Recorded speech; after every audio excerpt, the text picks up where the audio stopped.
Sveiki, esu humanitarinių mokslų daktaras Andrius Martinkus ir tęsime mūsų pamastymus apie kintantį pasaulį ir apie Lietuvos valstybės, lietuvių tautos vietą šitame kintančiame pasaulyje. Dėkoju Stanislavai ir Gintarui už kanalo parėmimą. Dėkoju už tai, kad žiūrite, už tai, kad prenumeruojate. Dėkoju už jūsų komentarus. Ir kartais jūsų komentaruose vis dar pasitaiko klausimas, kas yra globalistai. Ir dar kai kurie nepatenkinti komentatoriai sako, kad Martinkus nepaaiškina, kas tie globalistai. Na, esu įsitikinęs, kad didžioji dauguma šio kanalo klausytojų ir prenumeratorių puikiai žino, kas yra globalistai. Vis dėlto, šioje laidoje dar skirkime kelias mintis šiai temai. Ir kalbėkime iš karto konkrečiai apie Lietuvą. Lietuvoje vykdoma politika gali būti dvejopa. Gali būti politika, kurios pagrindinis tikslas yra Lietuvos žmonių gerovės didinimas ir žalos Lietuvos žmonėms mažinimas. Kitaip tariant, gali būti politika, kurios pagrindinis tikslas yra nauda Lietuvos žmonėms.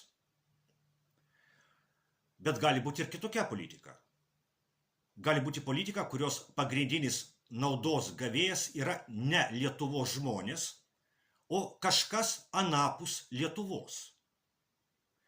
Ir tokios politikos pagrindinis tikslas yra ne žalos Lietuvos žmonėms mažinimas, o žalos darymas kažkam, kas yra anapus Lietuvos.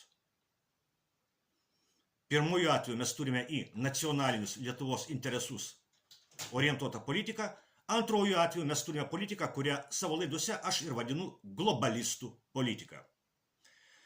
Globalistų politika yra ta, kurios pagrindinis naudos gavėjas yra ne Lietuvoje, o Lietuvos valstybė yra naudojama kaip įrankis daryti žalą kitoms valstybėms, net jei tai yra žalinga pačiai Lietuvai.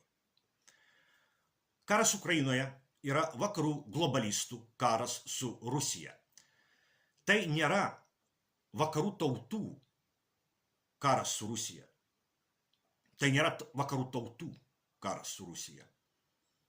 Nes vakarų globalistai veikia prieš vakarų tautų nacionalinius interesus. Vokiečių ir prancūzų ir net anglų tautoms nereikia karo Ukrainoje. Karas Ukrainoje yra kenksmingas Europos tautoms, paprastiems Europos žmonėms. Karas Ukrainoje labai kenkia Vokietijos ekonomikai, kurios sėkmė priklauso nuo pigių Rusijos naftos ir dujų. Karas Ukrainoje kenkia visoms Europos tautoms, paprastiems Europos žmonėms, nes kelia branduolinio karo pavojų. Europoje pastaruoju metu stiprėja antiglobalistinės politinės jėgos, tokios kaip Nacionalinis frontas Prancūzijoje arba alternatyva Vokietijoje. Bet globalistai, aišku, taip paprastai neatiduos valdžios Europos tautoms. Matėme, kai buvo puolamas antiglobalistas Viktoras Orbanas, kai jis vadovavo Vengrijai. Matėme pasikėsinimą į Slovakijos vadovą antiglobalistą Robertą Fico. Matėme, kaip Rumunijos žmonės išsirinko prezidentą antiglobalistą, bet Rumunijos globalistai neleido jam tapti Rumunijos prezidentu. Matėme, kaip buvo puolamas ir juodinamas tos negausios antiglobalistinės jėgos per Lietuvos prezidento ir Seimo rinkimus. Didžioji dalis, apie 90% vakarų didžiosios žiniasklaidos yra globalistų rankose ir skleidžia globalistų propagandą. Ir zombina žmonės. Daug yra užzombintų. O Lietuvoje visa didžioji žiniasklaida yra globalistų rankose ir skleidžia globalistų propagandą. Ir zombina žmonės. Yra daug užzombintų. Pavyzdžiui, tokie kultūrininkai, kurie vaikščiojo ten Vilniuje. Prisimenate kultūrininkų mitingus? Taip pat skleidžia rusofobinę karo Ukrainoje propagandą. Globalistų žiniasklaida. Dėl ko vyksta karas Ukrainoje? Kare Ukrainoje globalistai gina savo pasaulinę valdžią, kurią jie gavo po TSRS žlugimo 1991 metais. Kare Ukrainoje globalistai kaunasi už savo pasaulinę hegemoniją, pasaulinį viešpatavimą, kuriam pastaruoju metu meta iššūkį tokios pasaulio galios kaip Kinija ir Rusija. Kare Ukrainoje globalistai kaunasi už vadinamąjį vienpolį vakarų hegemonijos pasaulį prieš gimstantį daugiapolį pasaulį. Kare Ukrainoje su Rusija kariauja apie 50 vakarų globalistų valdomų valstybių. Apie 50 valstybių, kuriuose valdžią turi globalistai. Vakarų globalistai su Rusija kariauja savo pinigais ir ginklais ir Ukrainos žmonių rankomis ir krauju.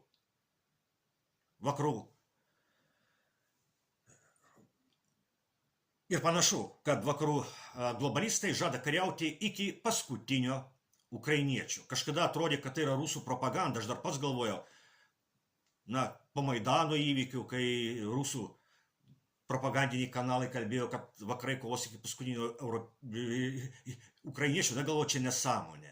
Čia jau tikrai rusų propaganda. Pasirodo, tai yra tiesa. Jie iš tikrųjų kovos iki paskutinių ukrainiečių.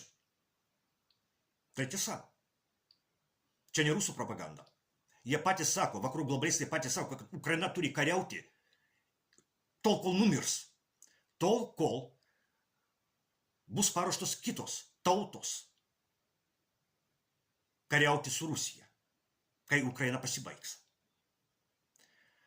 Ir kol kas viskas link to ir eina. Iki karo Ukrainoje gyveno apie 40 milijonų žmonių, dabar manoma, kad liko apie tarp 20 ir 25 milijonų, o kai žlugo TSRS, Ukrainoje gyveno apie 50 milijonų žmonių. Tai buvo labiausiai klestinti TSRS respublika, kurios ekonominis potencialas buvo lyginamas su Prancūzijos potencialu. O jei kalbėti apie Lietuvą, Lietuvoje žlungant TSRS gyveno 3 milijonai 700 tūkstančių žmonių. Dabar Lietuvoje pagal oficialią globalistų statistiką yra 2 milijonai 800 tūkstančių gyventojų. Gyventojų išvaizda beje irgi keičiasi, daugėja ne europinės išvaizdos žmonių. Visi tai yra globalistų valdymo pasekmė pasaulyje po TSRS žlugimo. Globalistų tikslas yra naikinti tradicinės kolektyvinės tapatybės, tai yra naikinti tautiškumą, religiją, šeimą kaip vyro ir moters sąjungą. Globalistų tikslas yra naikinti tradicinės tapatybės, naikinti istorinę atmintį ir taip kurti naują žmogų, be tautos, be tėvynės, be santykio su dievu, nei vyrą, nei moterį. Žmogų, kuriam į galvą galima įkišti bet kokią atsiprašant mėšlą. Pavyzdžiui, tai, kad jo protėviai iškasė Juodąją jūrą ir supylė Kaukazo kalnus. Ir mes matome, kaip Europoje visi šitie procesai įgavo pagreitį po TSRS žlugimo. TSRS nebuvo tobulas gėris, bet TSRS mažino pasaulinį blogį. Tai yra tiesa. TSRS mažino pasaulinį blogį. Žlugus TSRS, blogio pasaulyje atsirado daug daugiau. Aš apie tai irgi kalbėjau savo laidose, gal dar ką nors sugrįšiu. Paaiškinti, kaip tai atsitiko. Visos pagrindinės Lietuvos politinės partijos yra globalistų partijos.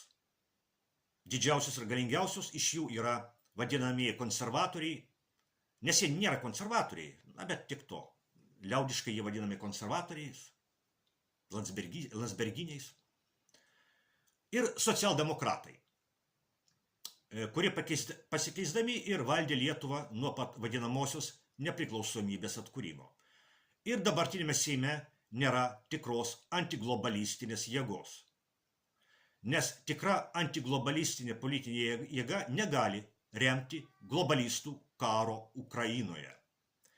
Tikra antiglobalistinė politinė jėga nepritartų Kapčiamiesčio poligono statybai. Tikra antiglobalistinė politinė jėga nepritartų drastiškam karo biudžeto didinimui, apiplešiant kitas Lietuvos socialinio gyvenimo sritis. Vis dėlto Žemaitaičio vadovaujama Nemuno aušra kėlė susierzinimą konservatoriams. Todėl ir buvo organizuojami vadinamųjų kultūrininkų protestai.